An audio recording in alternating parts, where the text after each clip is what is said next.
Hi there, it's Chrissy Hodges. Thank you for being here at my YouTube channel. I'm an advocate for OCD. I'm an author of Pure OCD, The Invisible Side of Obsessive Compulsive Disorder, a certified peer support specialist in Colorado, working with people worldwide to provide peer support and referrals for therapists. And I also co-own OCD Peers. We provide groups almost every single day to support you in your journey with OCD. If you're looking for treatment options in the States, the United Kingdom, and I believe right now Australia, in OCD, the app, they have a great support app. So in OCD, that's what we call it. And they now provide teletherapy in the States and the UK and Australia. And I'm telling you, their goal is to get it everywhere. So just hang on a little bit if you're not there. But for now, check them out at treatmyocd.com or check out their link down in the description. Today, I'm going to talk about something that's a bit serious and very relevant to our recovery with OCD. Now, y'all know me, and I like to dive deep on stuff. So this video comes with a disclaimer. I'm going to talk about some things that might seem bizarre if you don't have OCD or if you haven't experienced this. And you may feel uncomfortable if you hear these things because maybe it just doesn't relate to your experience. If you do, that's okay. Just know that I meet with people all over the world. I have OCD, so I'm pulling from lived experience, and there's nothing to be alarmed about other than this is what people go through with OCD. So you might feel uncomfortable, but I'm going to give you a warning. If you come in my comments and say stupid shit, you're going to get blocked. If you email me and say stupid shit, I don't care. I'm not here to represent an ignorant opinion because you're not willing to listen. I'm here to help normalize the experience of having OCD. So please listen if you're going to with an open mind and to understand that this is the experience of people that suffer.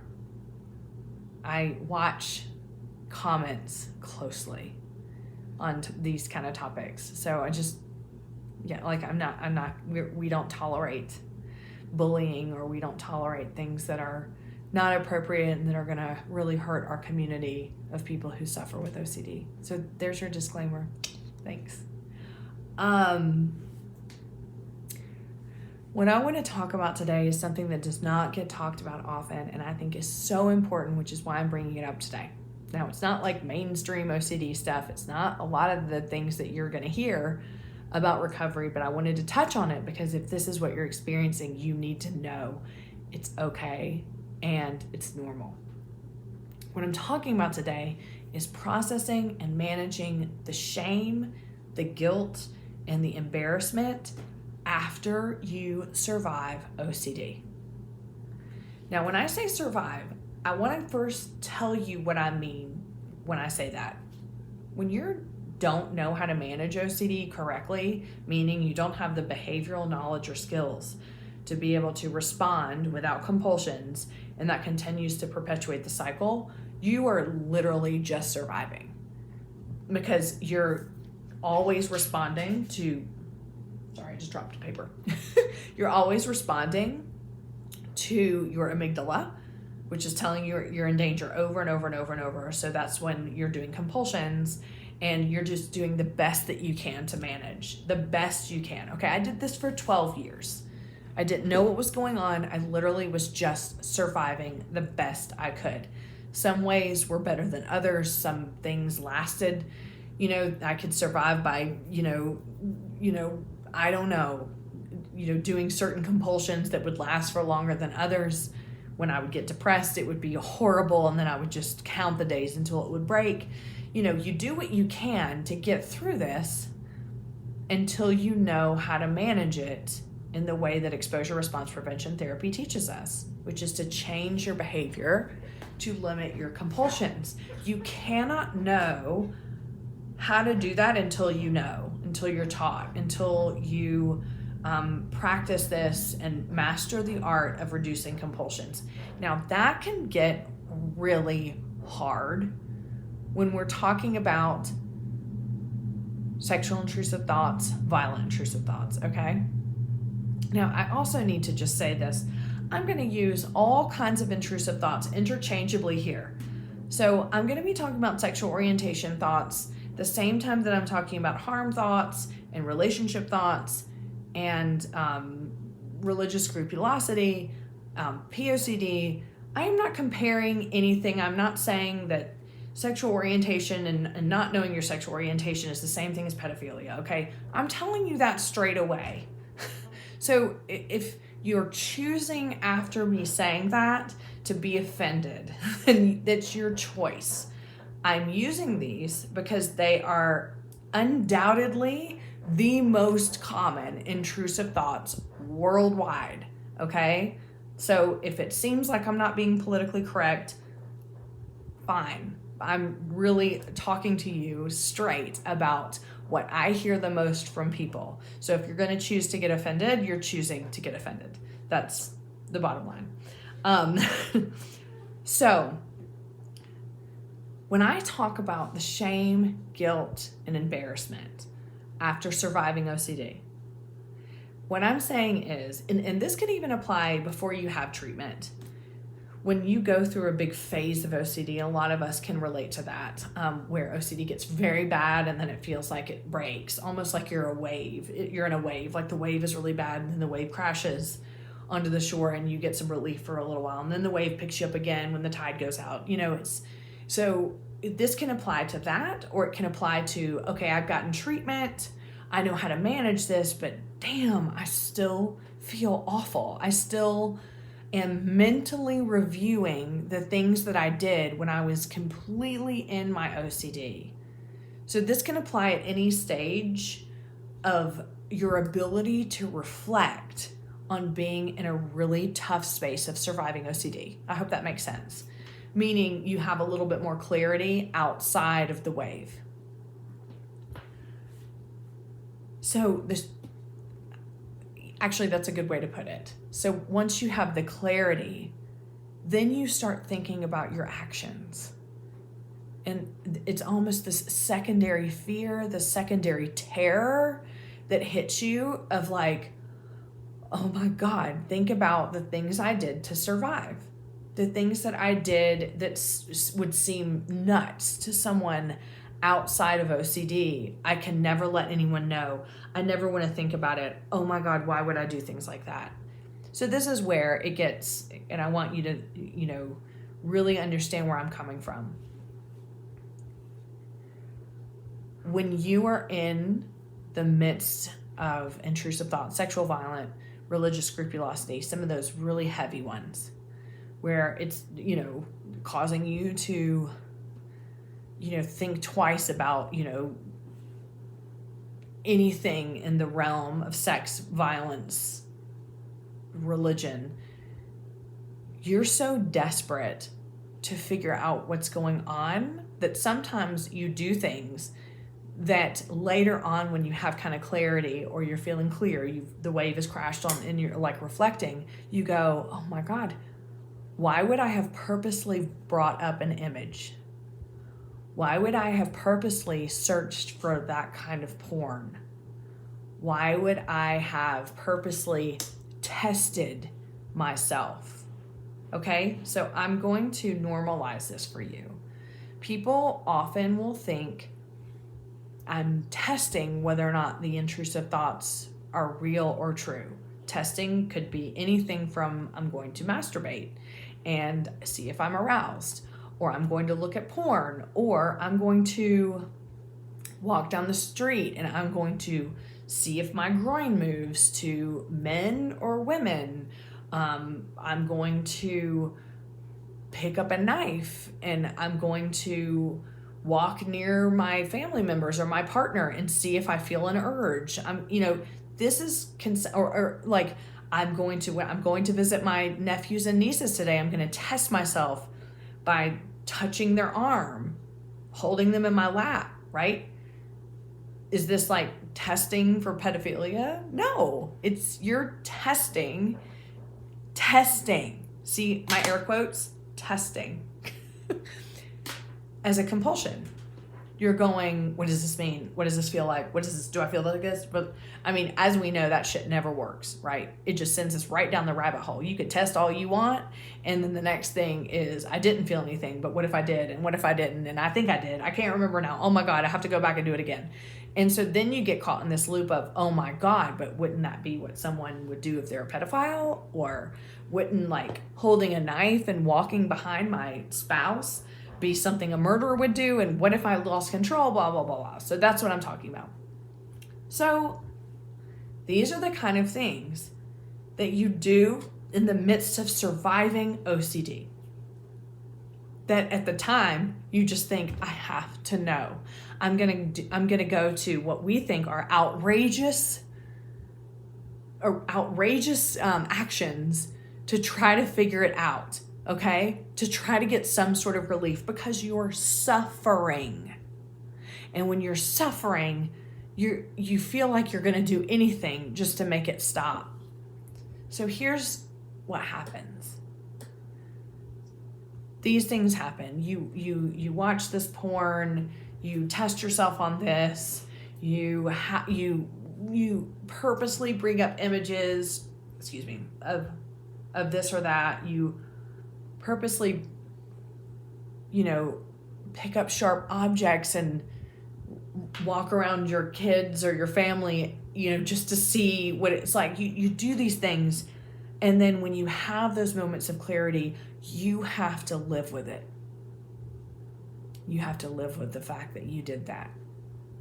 And that then becomes the added extra burden, which is why I named this video Managing the Shame After Surviving OCD, or of surviving OCD. And let's just throw in guilt and embarrassment. So I wrote down a couple of things I wanted to share with you.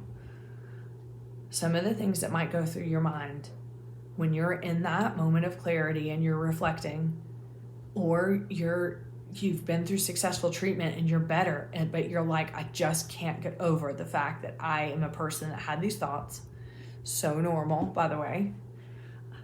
You might think things like, how could I live with myself? How could I live with myself if I purposely brought up images of kids to try to see if I was or wasn't attracted to them? What kind of person does that? How can I live with myself knowing I did that?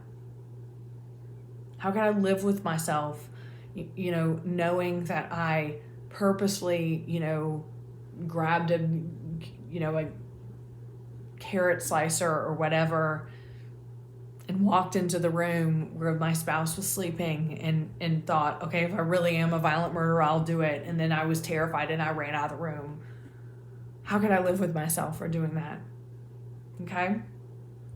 How could I, and I'm not a fan of this word, but I'm just going to put it out there. I don't really know how else to word it. How can I forgive myself for the things that I thought, for the images I had, for the porn that I watched, for the things that I searched on Google, for the thoughts I had about my friends or my family or my animals or my whatever? How can I forgive myself for doing that?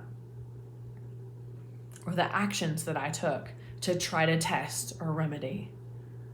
How can I look myself in the mirror and ever think that I'm a good person because I did those things, because I visualized those things, because I watched those things, because I searched those things?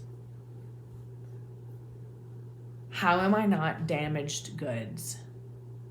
Because again, we're just circling right back.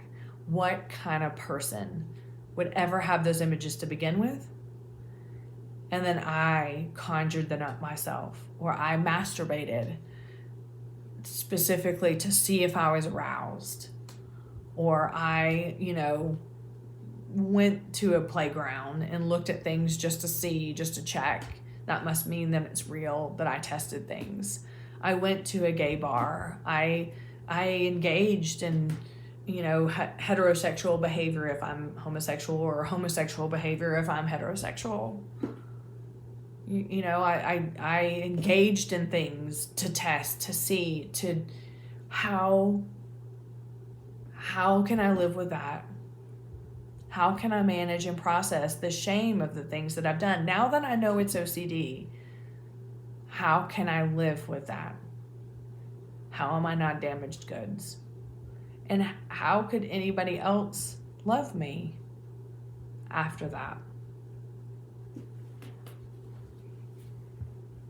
I wonder if you can relate. And I don't have the solution for you. I don't have an answer. I don't have the do X, Y, and Z and this will all go away. But it's important for me to do this video because this is heavy, important stuff. Okay? On every single level and degree, when we have sexual or violent intrusive thoughts, it doesn't matter what the content is. Most of us test or conjure up images or conjure up thoughts or look at porn or Google search stuff or watch some sort of TV show, violent intrusive thoughts. Often, people will look up stuff about serial killers or murder mystery, and then they're like, oh my God, why would I do that if I'm doing that? That must mean this and that, and it's, most of us do that. We're looking for an answer. We're surviving and we need the relief. So I don't have a solution, but I do have this, and this is what I'm going to offer you. You did what you needed to do to survive. Okay? You're suffering. You were suffering. In an illness that just is, you're drowning in because it's doubling down on itself all the time. And you did the best you could. And you were alone too. And you couldn't tell anybody.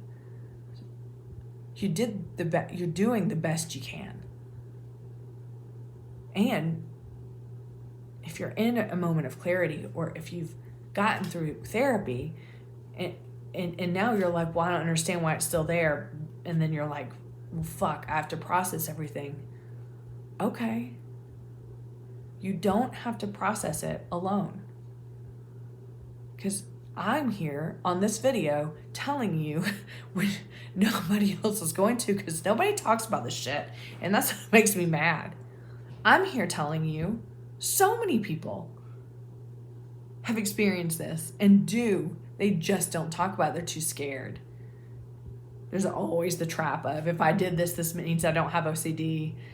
Or what if someone found out that I tested myself, or I masturbated to this, or I looked up this porn, or I whatever to try to figure out this or that. There's always a reason to think, I can't tell people because then that's going to be the bullet that says I don't have OCD, or I was too severe, or people with OCD wouldn't do this. I'm going to tell you, the biggest thing that I hate is when people say things like, this might trigger you. I don't care, because the people that need to hear this need to hear this. I cannot stand when people sugarcoat shit and say people don't act on OCD fears. Okay? Because act is and can be and does turn into the eye of the beholder with intrusive thoughts. Okay? Hear me out before you're panicking. You will all of a sudden say, but I acted on pedophilia because I picked up my sister. That was acting. Is it? No, you picked up your sister. But in your mind, you were like, I'm going to pick up my sister to see if I'm attracted to her. Oh my God, am I not? I acted on it. I'm a pedophile. Or some people with, sexual orientation theme may go and experiment with the opposite sex, the same sex. When you have trans OCD, you may experiment. And then you hear, you will never act on it. And then you're like, oh my God, then I don't have OCD. Violent intrusive thoughts, you'll never act on it. But I picked up a knife. And while my spouse was sleeping, I put it up against their arm. Oh my God, I acted on it. I don't have OCD. Acting is in the eye of the beholder, right? It all comes to the point where you think, well, what is acting? What am I testing? Is testing acting? Oh my God, what is this? I didn't act on the thought, but I masturbated to it. So that is acting, right? If I masturbated and had an orgasm, that means I acted. See what I'm saying? It's a trap. And I just wanted to bring that to light for you. The shame in the clarity is real. When you have to reflect back on what you did to survive, okay? You think to yourself, how can I live with myself? How can I forgive myself? How can I look myself in the mirror? How will I ever tell myself? Or how will I ever tell anybody? How could they love me? How can I this? My answer is this. Because you're not alone. I know that's not enough, and I wish I could take it away for you. I wish I could take it from you. The answer is because you're not alone, and that so many of us do it. You just don't know it because nobody's talking about it. But now you know because you saw this video. You are not a monster. What you did to survive was what you did to survive. And you're okay and you're safe. And you're like so many other people with OCD.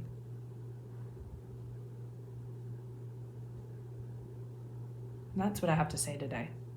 Thank you for listening, and I hope it helped. If you have questions about this and you just think, what the fuck? Like, what does all this mean? And you're feeling angry or you're feeling upset and frustrated because you just don't understand it, reach out to us. We'll explain it to you. But I just wanted to show up for you if you needed to hear this today. And if you didn't need to hear this today and you do later on, it'll be up and here for you. And so am I.